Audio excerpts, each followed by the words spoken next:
Hello everyone, welcome to the my YouTube channel. आज के दिन से हम लोग अपने सी प्रोग्रामिंग की दुनिया में कदम रखने वाले हैं।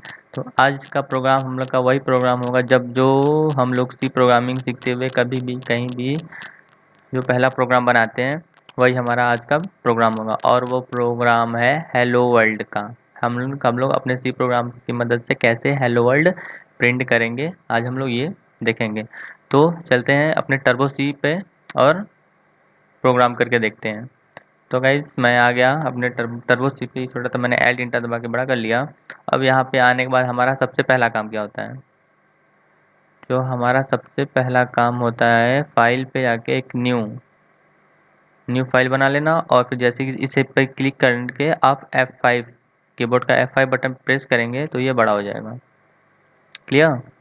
अब इसके बाद न्यू क्लियर के लिए अब सबसे पहले सेव कर लेंगे और मैं यहाँ पे सेव कर रहा हूँ हेलो हेलो डॉट सी। आपको एक्सटेंशन यहाँ पे सी भी यूज कर सकते हैं या CPP भी यूज कर सकते हैं। What ever use it's your choice.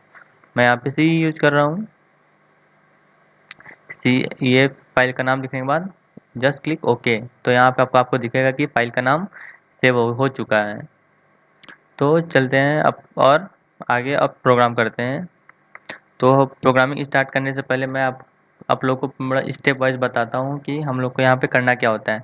तो सबसे पहले सी प्रोग्रामिंग में करते क्या है, हेडर फाइल को इंक्लूड करते हैं। तो देखते हैं वो हेडर फाइल्स कौन कौन से हैं। फर्स्ट है हैज इंक्लूड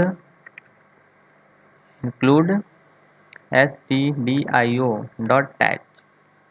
यहाँ पे मैंने क्या किया, जगह किसी को इंक्लूड किया stdio standard input output header file co dot H header file.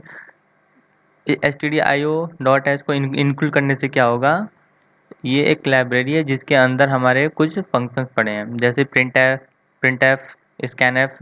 ये जो फंक्शन हम लोग मतलब अपने अपने प्रोग्राम में यूज करेंगे यूजर से इनपुट कराने के लिए और कोई भी डिस्प्ले करने के लिए आउटपुट प्रिंट करने के लिए, वो सारे फंक्शन इस हेडर फाइल के अंदर ऑलरेडी बिल्ट इन होते हैं।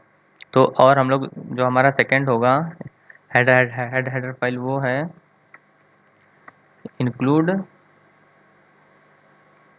Conio dot H. अब कोनियो डॉट एच के अंदर से हम लोग क्या यूज करते हैं, हम लोग conio dot H header file के अंदर से हम लोग क्लियर स्क्रीन और गेट सी एच का यूज करते हैं। क्लियर स्क्रीन और गेट सी एच का यूज कहाँ किस लिए होगा, अभी अभी हम लोग अपने प्रोग्राम में आगे देखेंगे। अब इतना करने के बाद हम लोग को क्या करना है, अपने मेन प्रोग्राम के अंदर आ जाना है। अब हम लोग यहाँ पे इंट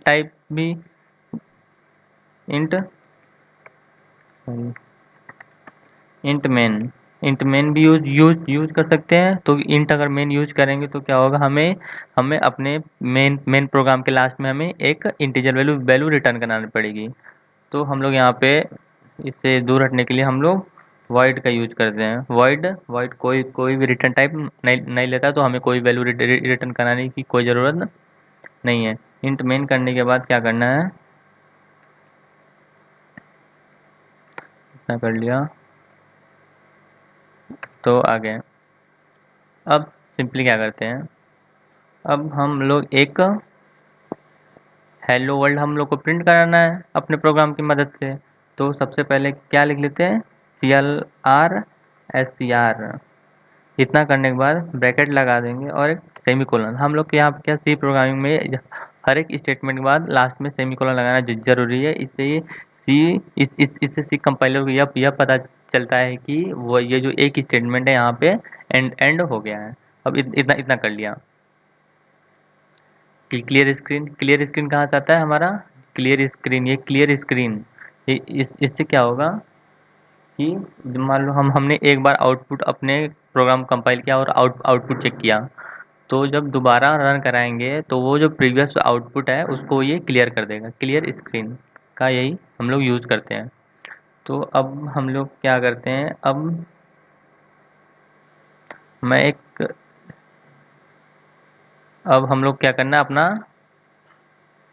हेलो वर्ल्ड प्रिंट कराना है। अब मैं प्रिंट एफ यूज करता हूँ। प्रिंट एफ कहाँ से आया, ये सबको पता है कि प्रिंटफ कहाँ से आया है। इंक्लूड stdio.h से ये आया है। और हम लोग को प्रिंटफ तो कर लिया, अब हमें क्या करना है, simply hello WORLD hello world exclamatory sign लगाता हूँ कि थोड़ा अच्छा लगे देखने में। इतना लगा लिया और मैंने सेमीकोलन लगा दिया कि स्टेटमेंट को टर्मिनेट कर सके। अब इतना कर लिया। अब हमें लास्ट में गेट सी एच लगाना पड़ेगा। अब ये गेट सी एच से क्या होगा कि जो हम जैसे ही हम अपने प्रोग्राम को कंपाइल किए, रन किए, तो जिसकी वजह से क्या होगा कि जो आउटपुट स्क्रीन होगा वो तुरंत आउटपुट दिखाते गायब हो जाएगी।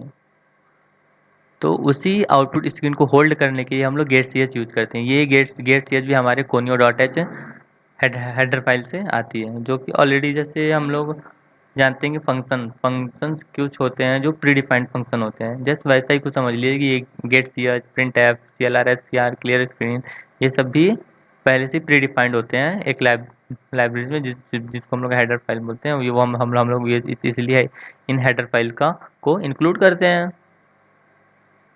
जब भी सी प्रोग्राम पहले रन होगा तो है ये हेडर फाइल को रीड करेगा, और सबसे पहले जो प्रोग्राम में हमारे प्रोग्राम में होता है एग्जीक्यूट, वो हमारा मेन पोर्शन ही हमारा सबसे पहले रन और एग्जीक्यूट करता है। तो इतना कर लिया और फिर इसे हम लोग अब आई होप सम कर लिया है, और हम लोग इससे पहले अब रन कराते हैं। कंपाइल भी कर सकते हैं आगे अगर चाहे तो। डायरेक्ट मैं रन कराता हूँ, रन कराते हैं। इट्स कंपाइल कर रहा है। अगर हेलो वर्ल्ड, अगर वो एरर आता तो हमको वो एरर वहाँ पे शो कर देता। फिर हम लोग एरर को सॉल्व करने के बाद चेक कर लेते हैं। देखिए यहाँ पे हेलो वर्ल्ड आया। अब हेलो वर्ल्ड आ गया, हेलो वर्ल्ड आ गया। अगर मैं यहाँ पे गेट सीएस नहीं लगाता हूँ तो देखते हैं क्या होता है। रन कराया, देखिए हमें कुछ पता ही नहीं चला कि क्या हुआ है। लेकिन एग्जैक्टली हुआ क्या है कि ये प्रोग्राम रन हुआ है, रन होने के साथ साथ जो आउटपुट स्क्रीन आया और वो तुरंत गायब हो गया। समझे? तो इसीलिए हम लोग गेट सी एच का यूज़ करते हैं कि जब भी वो प्रोग्राम एक बार रन करे तो जो भी आउटपुट स्क्रीन आए वो आते ही तुरंत होल्ड हो जाए। ये आउटपुट स्क्रीन यहाँ पे होल्ड हो गई है, जिसकी वजह से हम लोग को अब जैसे ही एक क्लिक, जैसे इंटर यहाँ पे हम लोग प्रेस करेंगे, ये आउटपुट स्क्रीन हट जाएगी और हमारा ये प्रोग्राम शो हो जाएगा। तो गाइज ये प्रोग्राम हम मतलब अपने आरसीसी प्रोग्रामिंग के सीरीज को स्टार्ट कर रहे थे, तो मैंने आप बिल्कुल एक बेसिक सा क्वेश्चन लिया है, बहुत ही सिंपल। जो हम लोग जब भी हम लोग सी प्रोग्रामिंग स्टार्ट कॉलेज में, कोचिंग में, इंस्टीट्यूट में, कहीं भी स्टार्ट करते हैं तो हम लोग को सबसे पहले हेलो वर्ल्ड ही प्रिंट करके बताया जाता है कि हेलो वर्ल्ड पता नहीं मतलब क्या है, हम लोग को क्या इससे सिखाया जाता है एग्जैक्टली। हम लोग ये कराने का मतलब ये होता है कि हम लोग को इसके साथ साथ और किन किन चीज़ों की ज़रूरत होती है वो हमें यूज करना। जैसे मैं अगर मान लो मैं यहाँ पे इंट अगर यूज करता तो लास्ट में क्या होता, मुझे एक रिटर्न जीरो वैल्यू रिटर्न करानी पड़ती है। मैं फिर से इसको रन कराता हूँ, गेट सी एच, सिंपल, देखा? तो बिल्कुल वही है। अगर आप चाहें तो यहाँ पे इंट से भी करा सकते हैं अगर आपका मन हो तो। वॉइड मेन भी मुझे अच्छा लगता है वॉइड से, क्योंकि रिटर्न टाइप एक लाइन और बढ़ाने की कोई ज़रूरत होती नहीं है। तो आई होप गाइस सबको समझ में आ गया होगा कि हम लोग ये हेडर फाइल को इंक्लूड क्यों करते हैं, किसी क्लियर स्क्रीन का क्या फंक्शन होता है, गेट सीएस का क्या फंक्शन होता है, प्रिंटफ का क्या फंक्शन होता है, और एक है स्कैन एफ। वो नाम से पता चल रहा है स्कैन, वो स्कैन करता होगा, मतलब कुछ वो लेता होगा। तो हम लोग वो स्कैनर की मदद से एक नए वेरिएबल में यूजर के थ्रू नंबर, स्ट्रिंग, कुछ भी इनपुट कराते हैं। ये हम लोग देखेंगे अपने नेक्स्ट वीडियो में, और वहाँ से प्रोग्रामिंग और आगे बढ़ाएंगे। तो आई होप गाइस सबको इस सी प्रोग्राम का बेसिक बिल्कुल पता चल गया होगा कि हम लोग एग्जैक्टली यहाँ पे करते क्या हैं। तो गाइस आज के लिए बस इतना ही रखते हैं।